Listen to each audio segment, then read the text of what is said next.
Good afternoon. Welcome to a video discussing the Major League Baseball DraftKings tournaments for Friday, April 21st, 2017.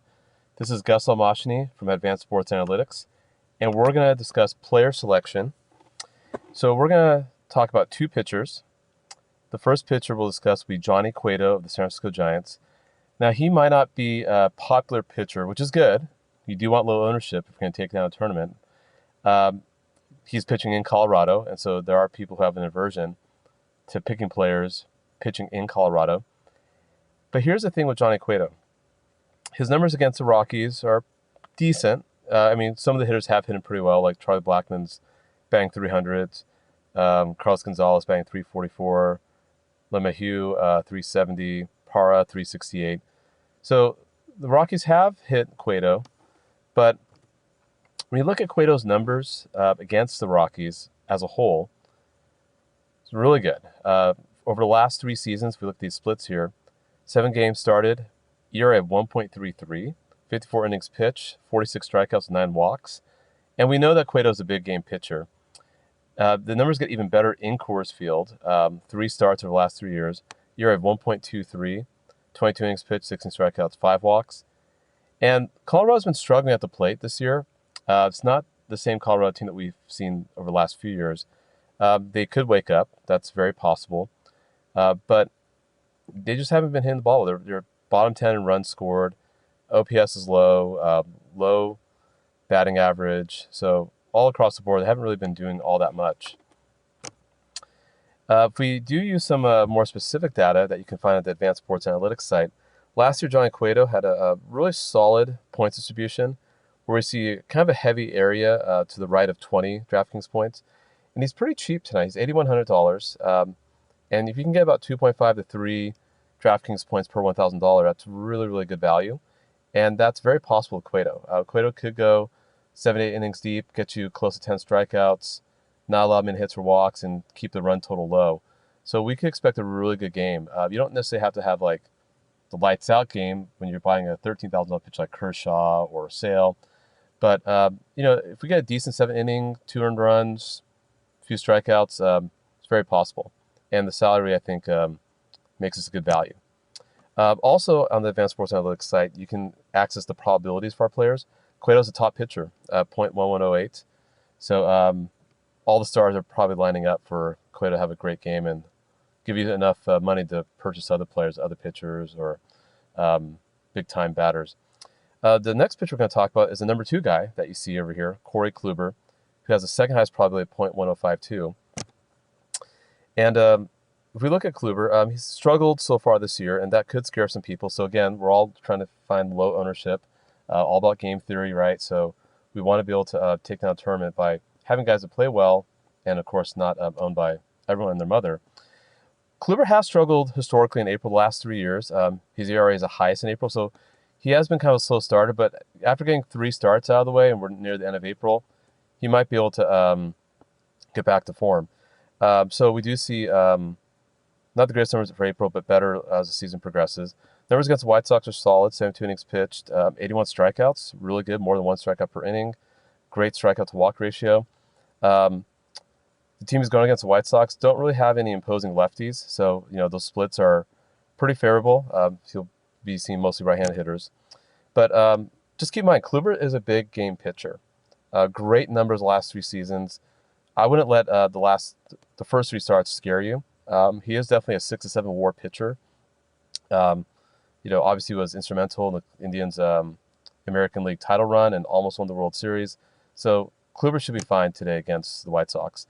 And again, if you look at the data you can get on the Advanced Sports Analytics site, we do see a great opportunity.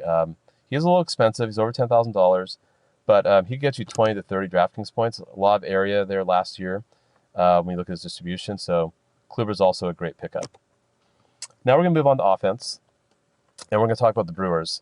Eric Thames, my goodness, wow. This guy is out of this world.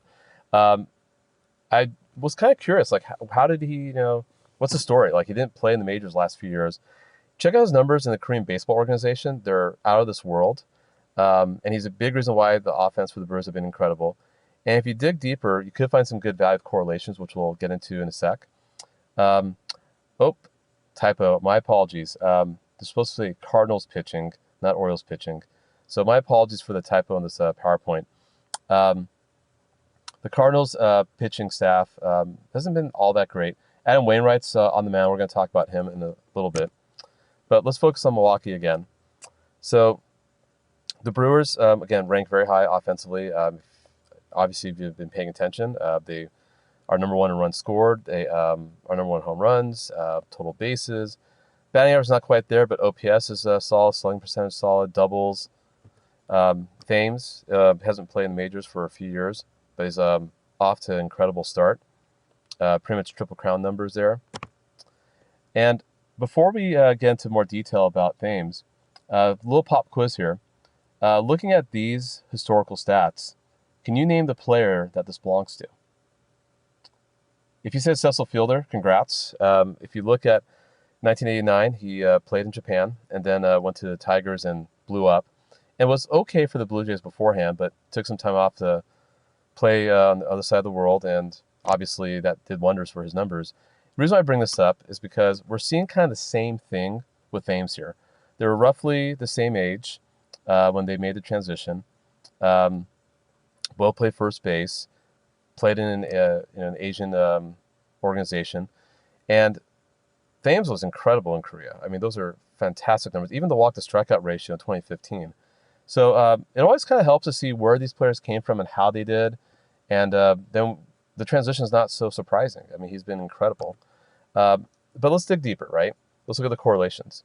Now, we have correlations on 2016 for every team, but these are correlations for this year so far. We do see the averages for the typical Brewers lineup, with, of course, Thames batting second. But if you look at the correlations for this year so far, we have 17 games played. Thames and Braun have correlated very well. Thames also correlates well with Pena. Braun also does too. Braun also correlates well with Bandy. So you might want to go with a stack with Thames, Braun, and one of the catchers. I'm not sure who's catching today, but do check the lineups. Not sure if I would do Santana, but Santana Pena is kind of interesting, or Broxton. Shaw, you may want to get in your lineups too. Shaw's correlated okay with Thames and with Braun, so those could be good options. Apparently, Villar doesn't have a good correlation, so you may want to avoid him. And this is the correlation from last year for the Brewers, and you can see the 2-3 hitters, 0.29. That's actually the highest. Of course, that's going to be Thames and Braun. And we do see some pretty good correlations with like 3-7, 4-7. So if the catcher's batting the 7th spot, you may want to add that to your stack. And let's just look at the matchup here. So the Brewers are going against Adam Wainwright. My apologies about the typo on a few slides ago. And his numbers against the Brewers hitters is solid. But Wainwright hasn't been right, no pun intended, since the 2014 season. He got injured, missed pretty much a whole year. Came back in 2016, wasn't quite the same. His WAR was way down, ERA is way up. And even this year, he's been off to a terrible start. We might have seen his best days are probably behind him. I don't think we're going to see the same Wainwright that we've seen before. He's 35 years old. His struggles might continue. His distribution that you can find on the Advanced Sports Analytics site, it's kind of all over the place last year. Not as tight as you would expect from someone, say, like Chris Sale, who had a great game yesterday. That's what you expect from an ace, not this. So we probably will see Wainwright kind of all over the place. Brewers should be able to get to him. So there you have it. So we like Cueto and Kluber for pitchers, Brewers stack, and we wish you the best of luck. All right, have a great weekend.